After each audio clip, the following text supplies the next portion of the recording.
I'll do it with you tomorrow. Just go outside.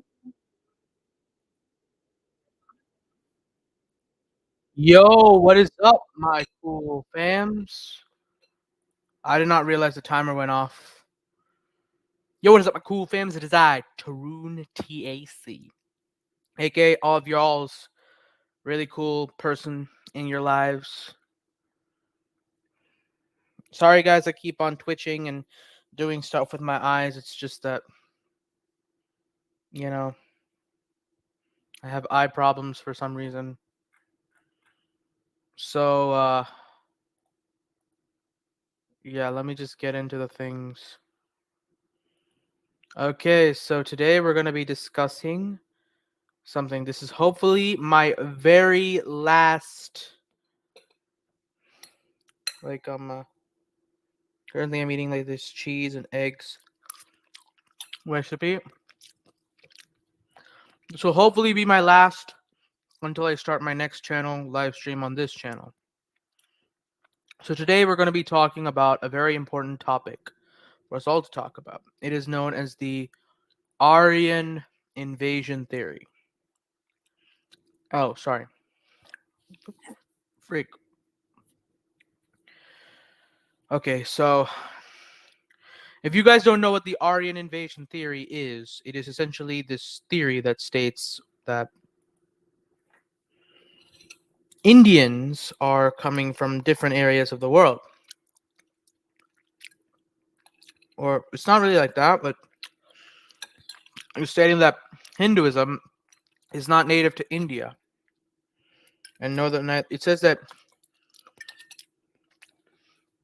languages like Sanskrit and Hindi are essentially connected with European and Iranian languages, such as Persian, Kurdish, Greek, Latin, Russian, Norse, Irish, Lithuanian, and all kinds of languages like that. Which it is. Like, it's not that the other says that. That is true. Most certainly, that is true. Now, all these, it states that all these languages are from the same family, Indo-European language family, whereas Tamil and Kannada from South India, they are Dravidian languages, meaning that they are not related to the North Indian languages or Sanskrit. Weird, considering almost half of Kannada words comes from Sanskrit.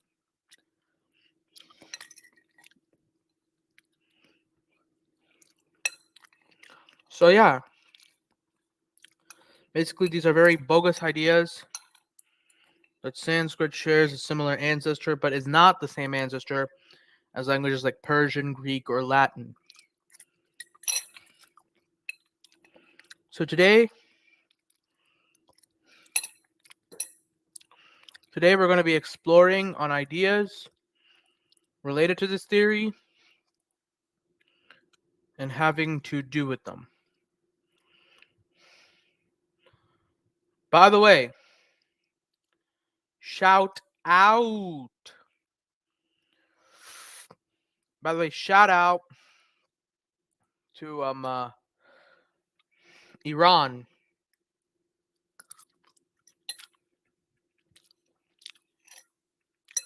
They have lost one of their biggest tyrants of all time. Ibrahim Raisi, the former president of Iran, is now confirmed dead. He has been killed in a helicopter crash. Finally, good things are happening for the world. Good things. Now, as you guys can see here, he was born December 14th, 1960 in Mashhad, Iran. Now, this is not something that was there yesterday. Right yesterday, you would only hear where he was born and which party he was part of. A later edition is when he died, which is May 19th, 2024, which is yesterday. So basically, he wasn't shown like this yesterday, but it is shown today. to be like this.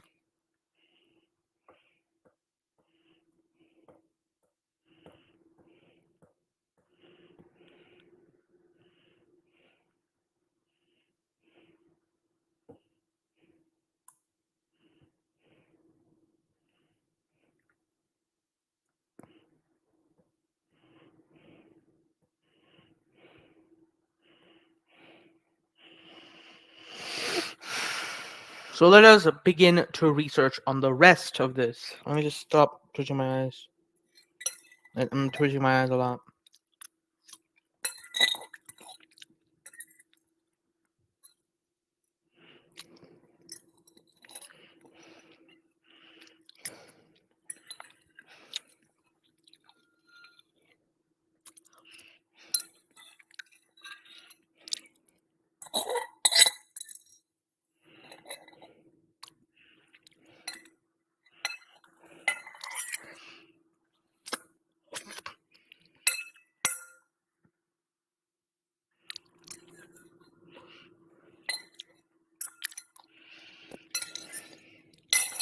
I'll be back.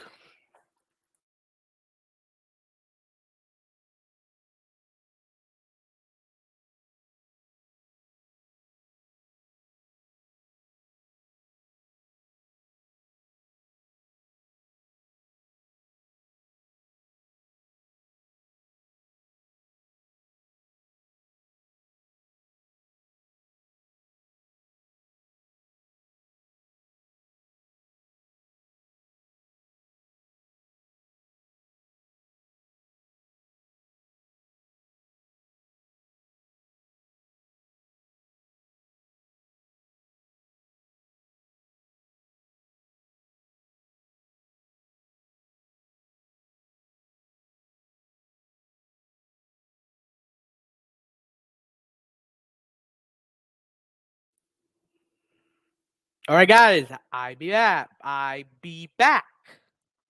All right. Ibrahim Raisi is dead.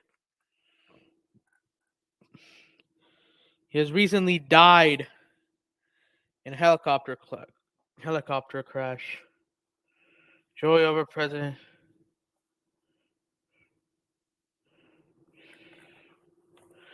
Well, I guess I'm never meeting this guy.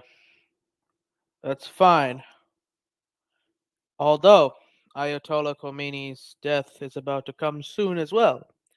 However, I honestly hope it's not so soon, because I want to be part of it. I hope that he dies in a war, and such a war that of which I hope I myself shall lead. Until then, I hope that Khomeini's death does not come, regardless of how evil he is. He must be finished by God alone. And if you don't believe in God, well, he should not be killed by someone you believe in. Meaning, if he is to be killed, he should be killed by someone you don't believe in the existence of. Oh, I shouldn't be doing that here. Alright, guys. Let us begin. So, the Aryan Invasion Theory. Let us check what this is. The Aryan Invasion Theory, the theory of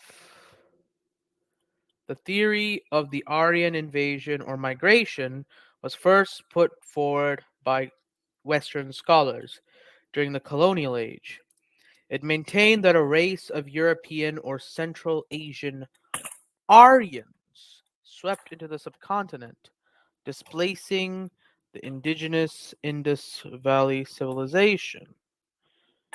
The Aryan invasion theory is a hypothesis developed in 20th century that states that a group of people called Aryans invaded northern India and destroyed the Indus Valley Civilization. Look, guys, I am not opposed to new thinking, to new ideas. Max Muller had every right to make the Aryan invasion theory if he wanted. Everyone should have the right to make their own theories, their own ideas, even if your theories or ideologies are as harmful as the Aryan invasion theory is today. Supporting such political parties such as the DMK or Dravida Munnetra Kalakam Party in India, supporting their ideology and supporting a whole bunch of ideologies out of which wants to separate South India from North India.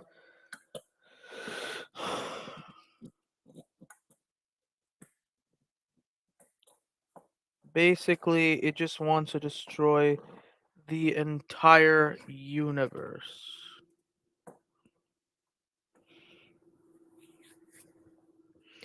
This is why Aryan invasion theory exists. So even if your theory or your ideology is as destructive or as harmful as the Aryan invasion theory is, that should not mean that you should not have the allowance or you should not be allowed to have your own theories and ideologies. You should be allowed as a human being to think and make up new ideas as much as you want, however you want, and whenever you want, even if it's this kind of a harmful ideology. By that, I mean, I am not opposed to new ideas, I am not opposed to new theories. Science is all about this, thinking new ideas, thinking new estimates, new hypotheses, new theories, that of which anyone can think up, and just sharing it with the world and giving evidence for it. So I'm not opposed to the creation of the Aryan invasion theory, even if it has no evidence for it, or even if it does. My problem here is how seriously people take it.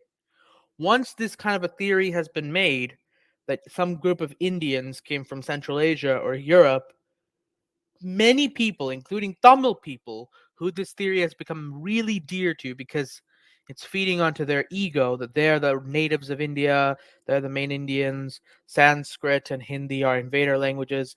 Our mother tongue, Tamil, is the best language. So it's feeding onto their ego about this. So this is my problem with such theories. It's just like, how dare you disbelieve in the Aryan invasion theory? You have to believe in it. The lower caste Hindus, it supports the idea that they are natives of India and that the Brahmins and the Kshatriyas just enslaved them, and that's why they're in the state, making them victimized. South Indians and Tamil speakers, the Tamil speakers especially, the Sanskrit, Hindi, Marathi, Punjabi people are oppressive towards the Tamil and Kannada people and the Telugu people, because our languages, Tamil and Kannada, are the native language, especially Tamil, is the native language of India. Sanskrit, Hindi, and all of the Tamil is the native language of India, and Sanskrit and Hindi are invader languages that of which have oppressed Indian people, the one true Indian people. So it gives them ideas like this. And this is why the Aryan invasion theory is so dear to some people. It is also such a theory that of which makes, and of course, lower caste Hindus get to believe that the religion that of which oppresses them, Hinduism, it is something from outside, and that they're the natives of India, and that this whole caste system was made to oppress them. It was made to make them feel like they are inferior and make the Aryans feel like they're superior. That's why the Aryans or Indo Europeans made themselves the Brahmins and Kshatriyas, while making the Dravidians, or native Indians as they would be called, making them, making the native Indians the Vaishyas, Shudras, and Dalits, while making the European invaders the Brahmins and Kshatriyas.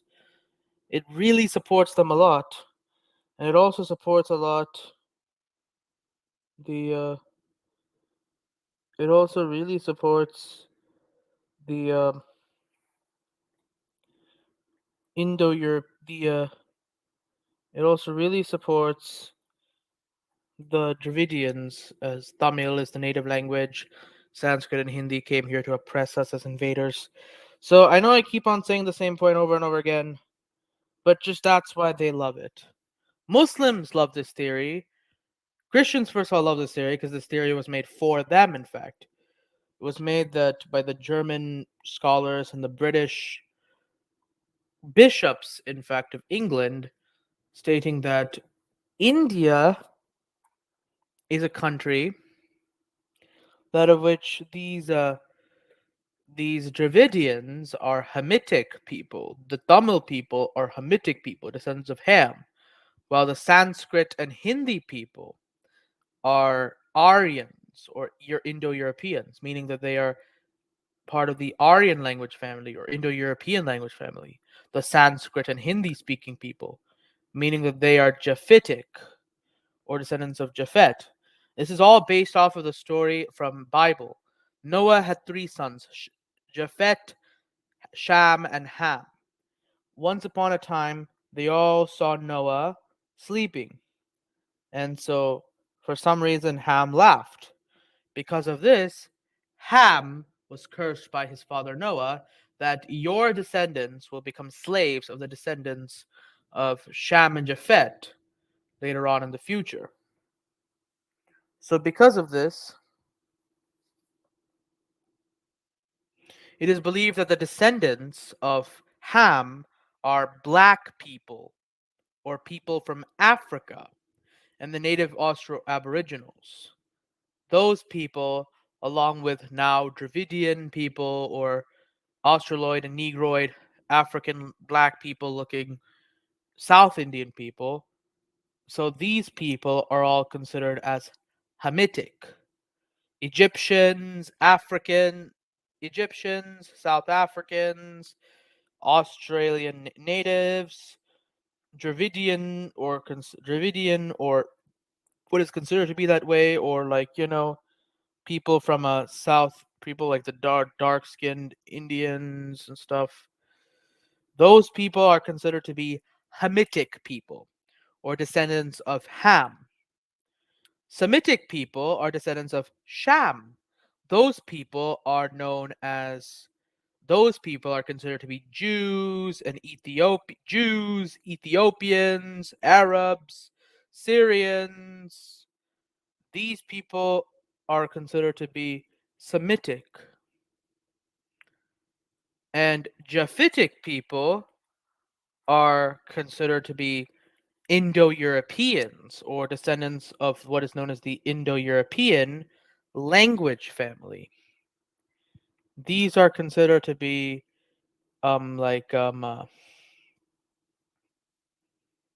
these are considered to be people like the Indians and these are considered to be like Indians who are these are considered to be North Indians who speak Sanskrit. The Aryan people or descendants of Japhet, the light-skinned. So there's the fair-skinned son of Ham of Noah, who is Japhet, the olive-skinned one, who is Sham, and the dark-skinned one, who is Ham. The fair-skinned son of Noah or Japhet, his descendants are considered to be people like his descendants are said to be in the Bible, they're said to be the Aryans or members of the Indo-European language family.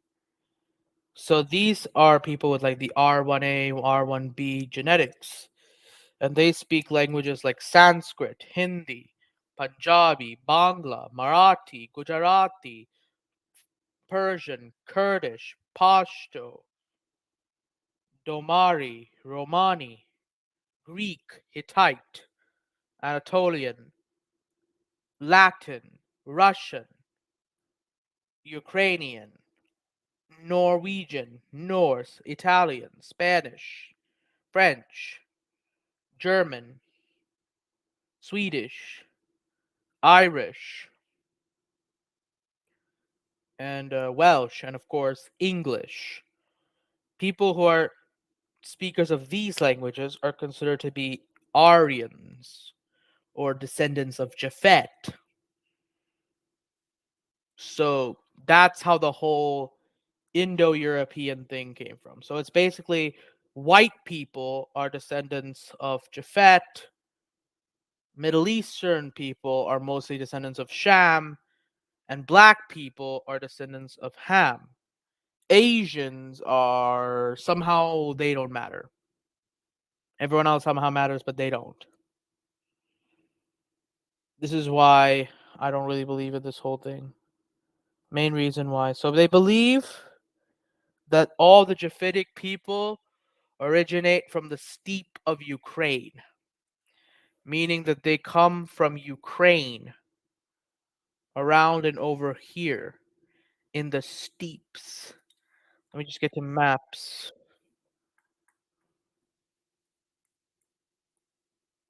Over here, let me just see if you guys can see it. Okay.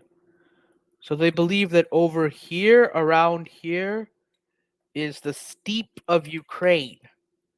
And it was from this exact steppe of Ukraine. Let me just search that up. Steppe.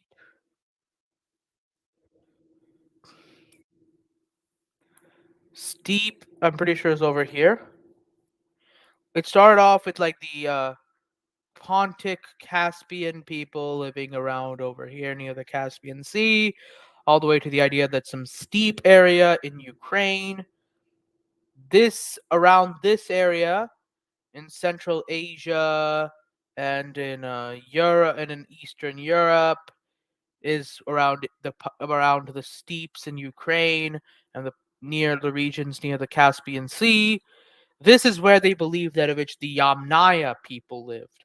The Yamnaya people, meaning the natives, meaning the original Indo-Europeans or speakers of the Aryan language family, or the what's it called again?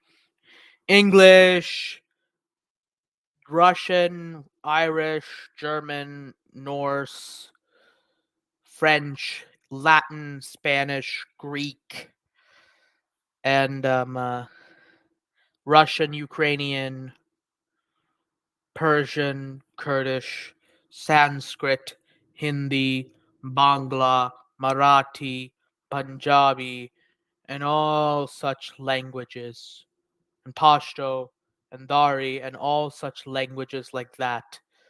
The Indo-European language family, as they call it, which apparently means Tamil and Kannada is not part of it.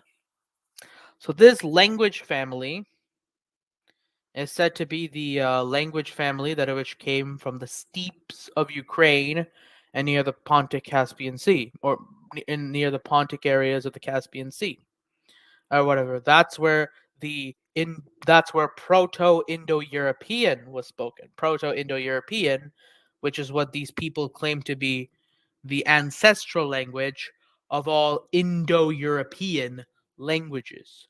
It is also near the area where the people who spoke Proto-Indo-European, or the Yamnaya, as these Western people like to call these people, lived. Let me show you a picture of these kind of people.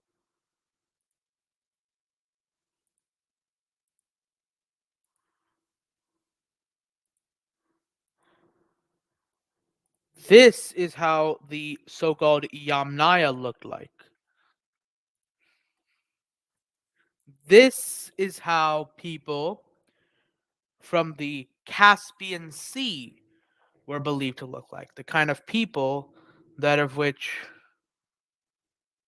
went over to the rest of the world, that of which went all the way to North India, Iran, and East and Western Europe, and Central Asia, and more Eastern Europe, and to all areas, and the Balkans, and the people that of which went to other places and spread their language, Proto-Indo-European, and made these languages that of which are descendant of Proto-Indo-European, such as the languages that of which we mostly speak today. It's just a stupid ideology, I would say myself. I'm not opposed to different ideas. Okay, I should stop saying that already. Okay. So this is where the Yamnaya lived. This is where they all went. This is how they all looked. And they lived near this area. The steep area and this area. Apparently they lived here.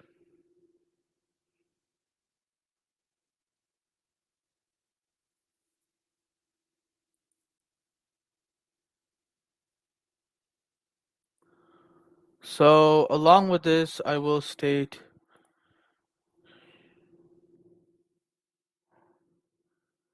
that guess what?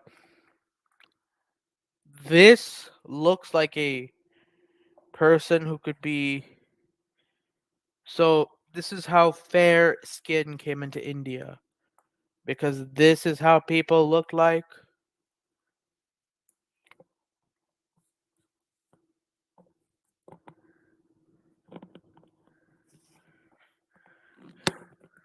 So basically, this is how they used to make milk and have horses and.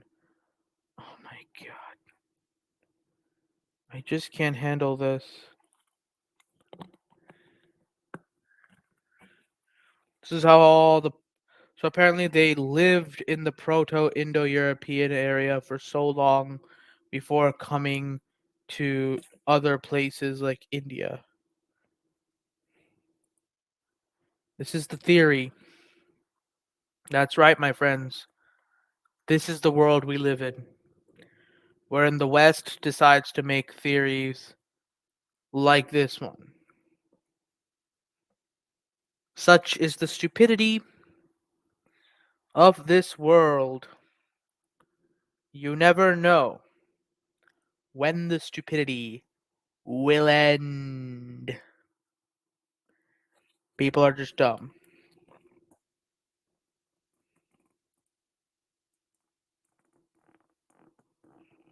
Like, I don't even know why I'm discussing this right now.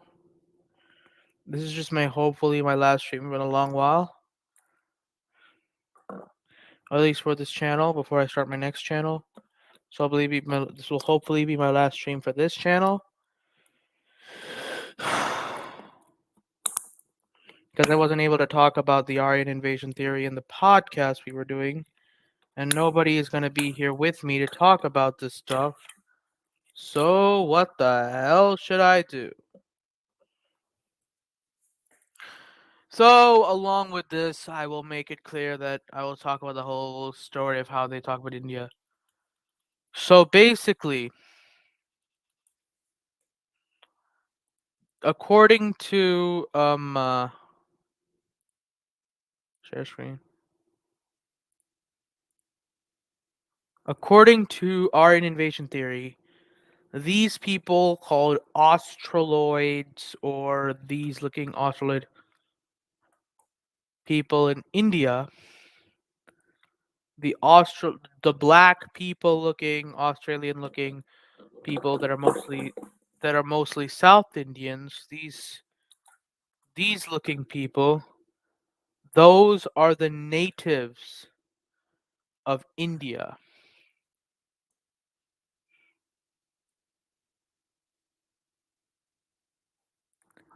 This woman is the so-called native woman of India. So is this woman. These are the natives of India.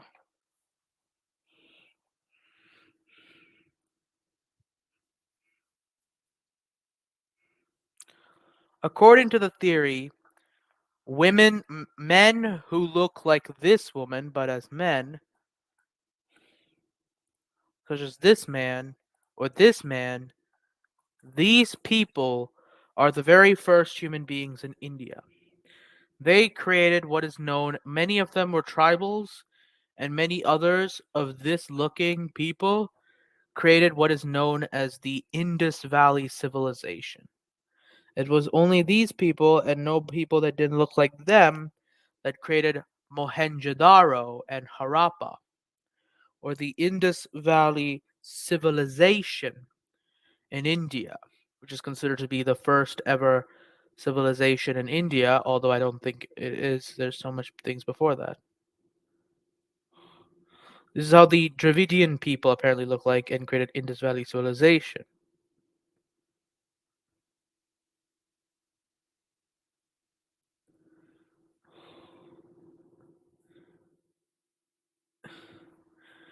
And they spoke Tamil and Kannada. So basically, there was this one language called, not really. So there was this one language called Proto-Dravidian.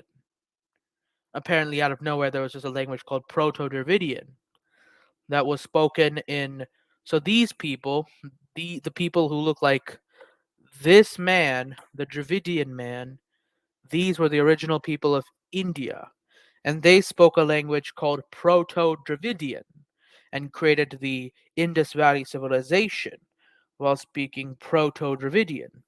Later on, Proto-Dravidian gave birth to two different languages, one being Tamil, which is my mother tongue, and the other being Kannada. So Tamil and Kannada are said to be the two languages descendant of Proto-Dravidian.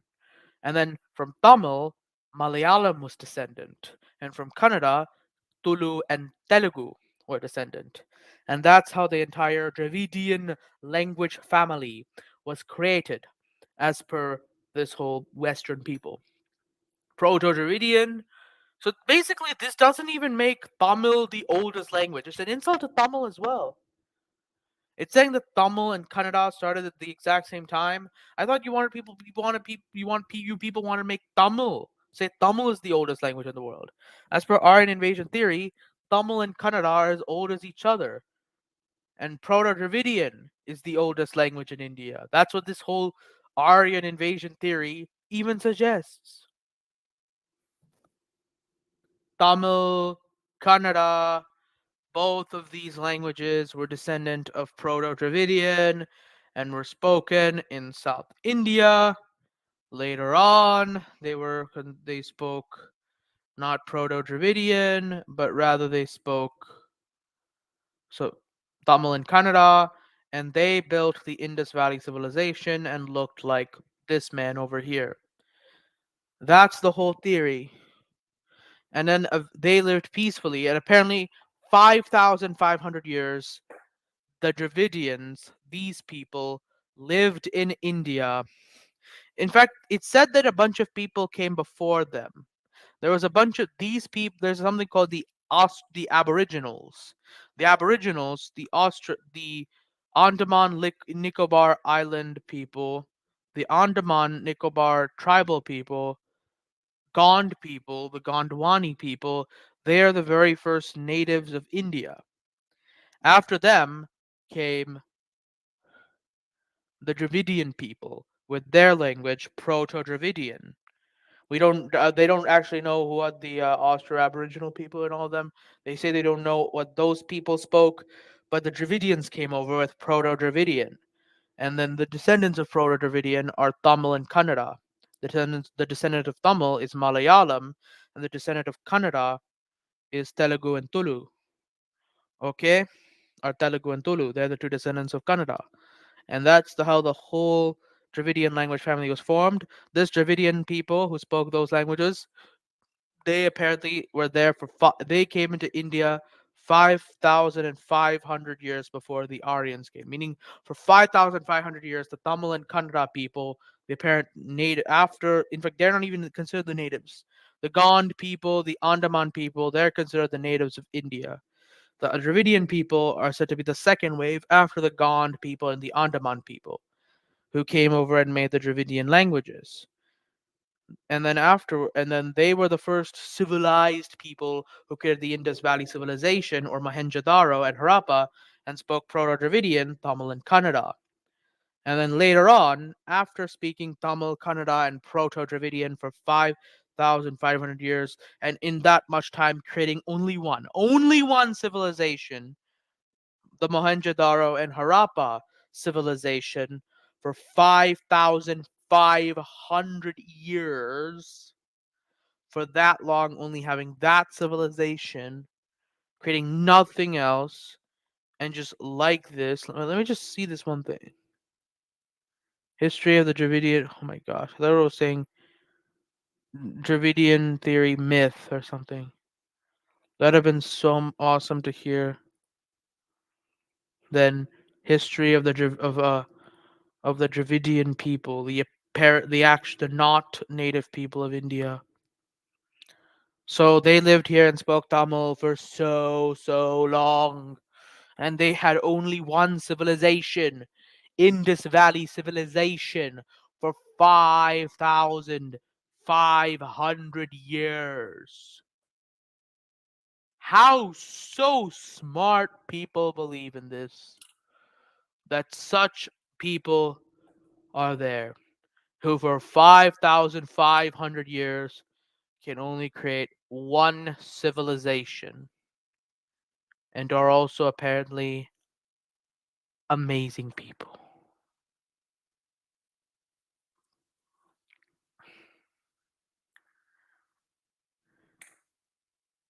Yeah, that's the story of the world, you guys.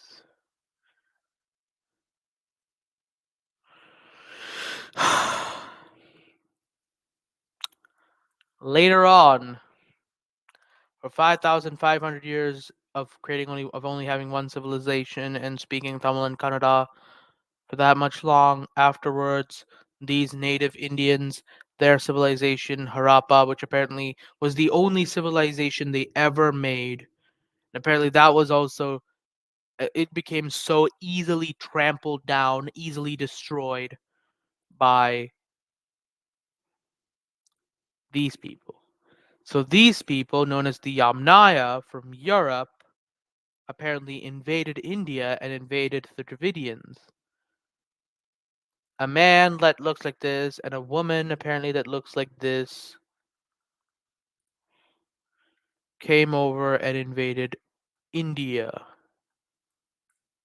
This man came over and invaded the.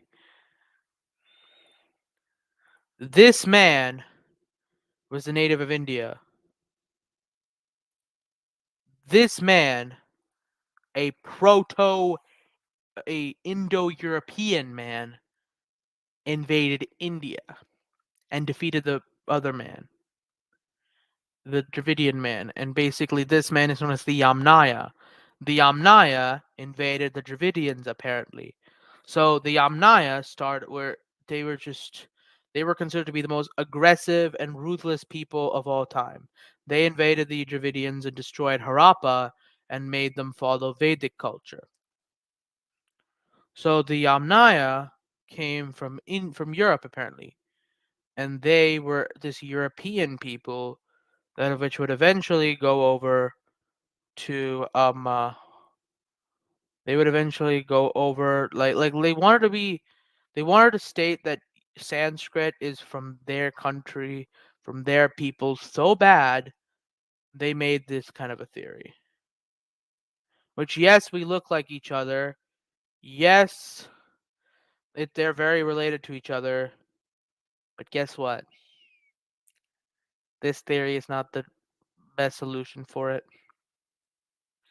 There's so many better explanations for all these things than that India had this mass invasion from Europe back in the day. It's just so dumb, in my opinion. I don't know about yours. These people, the Yamnaya, wait, what? As Titans, Jotuns, and Daityas. So you're saying that Yamnaya people remembered themselves as the Asuras, the Titans, or the Jotuns, or the Daityas. They remembered themselves as the Daityas, the Titans, and the Jotuns. I thought, according to this theory, the natives of the Scandinavian peninsula are the ones out of which the Yamnaya that invaded the Scandinavian peninsula believed to be Jotuns. That That's whom the Germanic people believe to be Jotuns. I thought that the people who invaded, I thought that when the Mycenaeans and Minoans that came and invaded the Balkans and Greece and took over Greece, those Minoans and Mycenaeans of the Yamnaya who spoke Greek language, Mycenaean Greek and Minoan Greek, those Yamnaya thought of the natives of the Balkans as Jotuns. And I thought that when they invaded India, the Yamnaya or Indo Aryans, Sanskrit people, thought of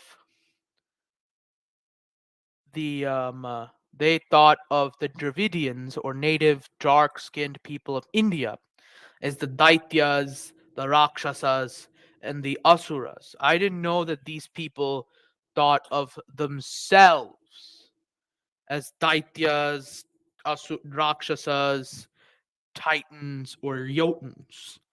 I didn't know that that was the name they gave themselves. Why would they call themselves the villains in their respective mythologies, the demons, or the horrible creatures and enemies of the gods and their mythology?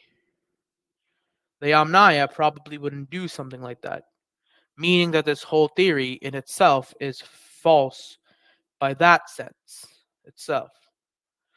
So basically, this man, the Indo-Europeans, they went over and attacked the.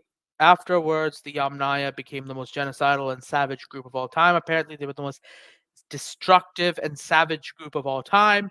They went and invaded Europe. They went and invaded Western Europe. They went and invaded the Scandinavian peninsula, killed all the people there, including the Finnish, and they killed lots of Finnish people and took over that place. The natives of Scandinavian peninsula, the Finnish, called them as barbaric Jotuns, and took over the place, killed their women and killed their men and mated with their women and created children of their own from the women of those races. That's what they did in the Scandinavian Peninsula. Then they went to the Iberian Peninsula and the UK, what is now known as the UK, and killed all the natives there, and then became the Celtic people of there, the Irish and the Welsh and the other Celts and the Gaul people, the Gaelic people. They invaded all the people of UK and Iberian Peninsula and became and just killed all the people. Like the Irish, how are they supporting a theory like this? They've been invaded and oppressed by the British so much. Also, that the British can now call them invaders as well. They went to the UK and the Iberian Peninsula and killed everyone there, and the Celts created their own languages such as Irish, Welsh, and Gaelic. If that's Gaelic is a different Gaul language, and Irish and Welsh by invading and killing the natives of the UK and the Iberian Peninsula, such as Basque people, killing Basque people, making them the gremlins in their tales, and becoming the new people of there. And then afterwards, they went to the Balkans and to Italy, and they killed everyone there and called those people as the demon people of their place, and called them as titans and giants, and killed the natives of the Balkans and Italy, and they became the new Mycenaeans and Minoans, who are the rulers of the place. Afterwards, these exact same people would then go to Iraq, to Russia, kill all the natives of Russia, and become the new Russians. Then they would go on to go to Iran, and in Iran, they would kill all the people there, everyone. We don't even know the like Iran would be the most hurt by this whole thing if the Indo-Europeans invaded India and made the native Indians into their lower caste in their caste system. At least they left them alive. What about when they killed everybody in Iran? We don't even know any what is the native. Every Iranian ethnicities are all Aryan ethnicities. So much so that Iran keeps its name Aryan land. There's no non-Aryan people there at all.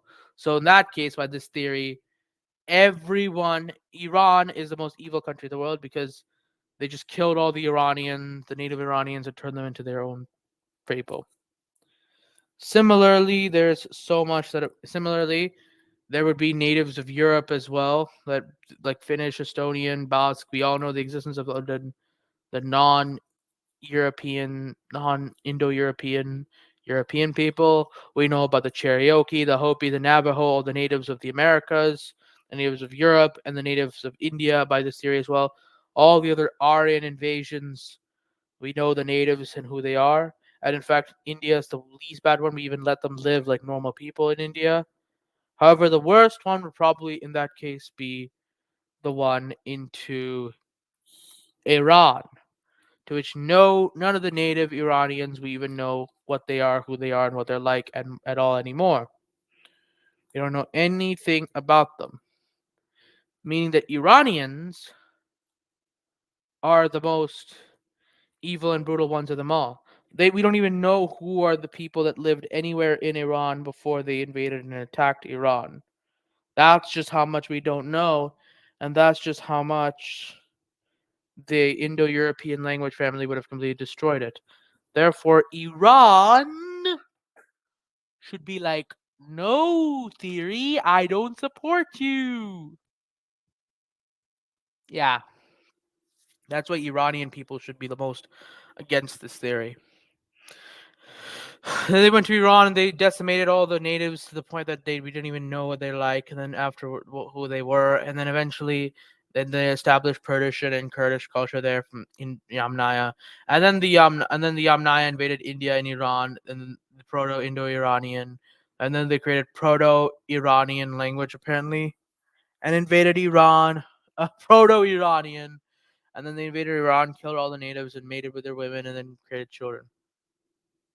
And then they try to do the exact same thing that they've been doing with Europe and Iran and India when they attacked them, Bharat, and try to kill all the natives, men, and mate with their women and create children with their women, everything else. But they weren't able to commit a genocide because apparently there was a lot too much Dravidians.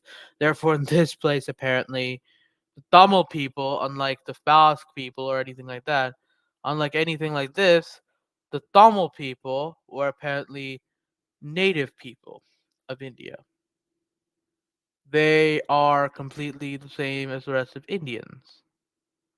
The Tamil people are fully apparently so much more powerful than the rest that they weren't killed and they were left alive. So instead of killing them, the Yamnaya just made them slaves and made them just push them to the south of India and made them the lower castes. This is how the whole Aryan invasion happened. It's like the hell. So this is everyone's favorite Aryan invasion theory.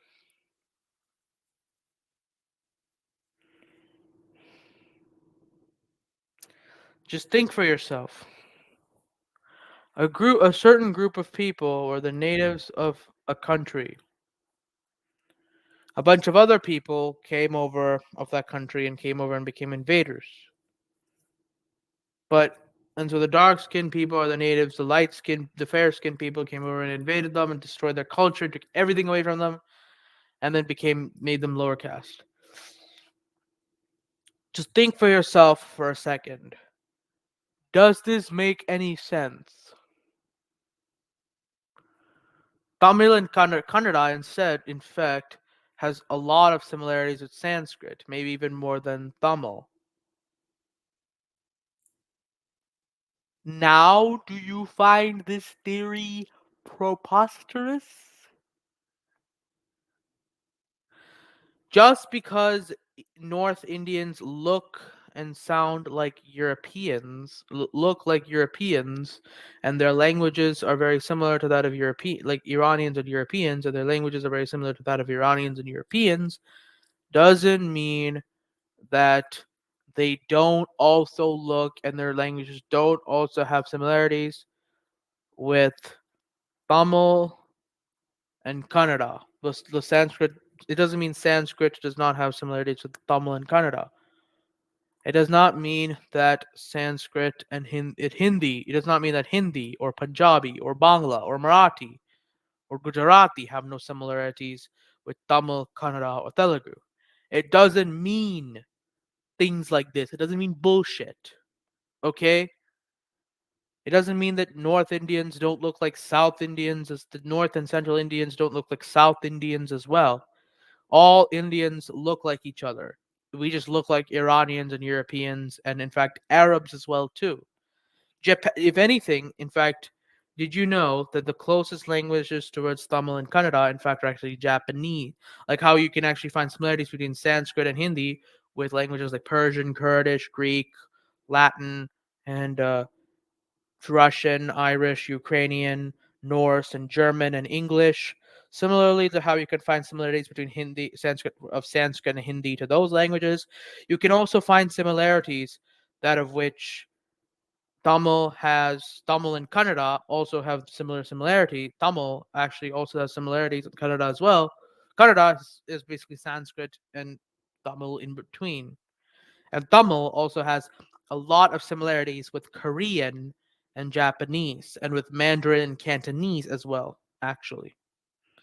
So basically, it has similarities with The Dravidian languages have very much similarities with what are known as the Sino-Tibetan languages, what are known as the Japonic languages, and what are known as the Koreanic languages. You can go and see a lot of this. And what do most Chinese, Japanese, Korean people look like? They have very light skin and they look almost like fair-skinned Indians and Europeans, but with Chinese eyes, but with like eyes, Mongolian eyes.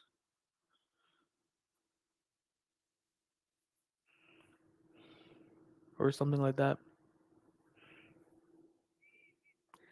They look that this is the only difference.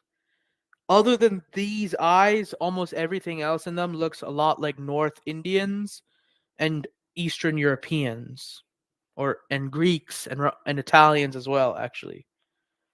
So yeah, they could also be natives along with them. So this whole idea is completely bogus. So actually, that's the actual truth. So basically,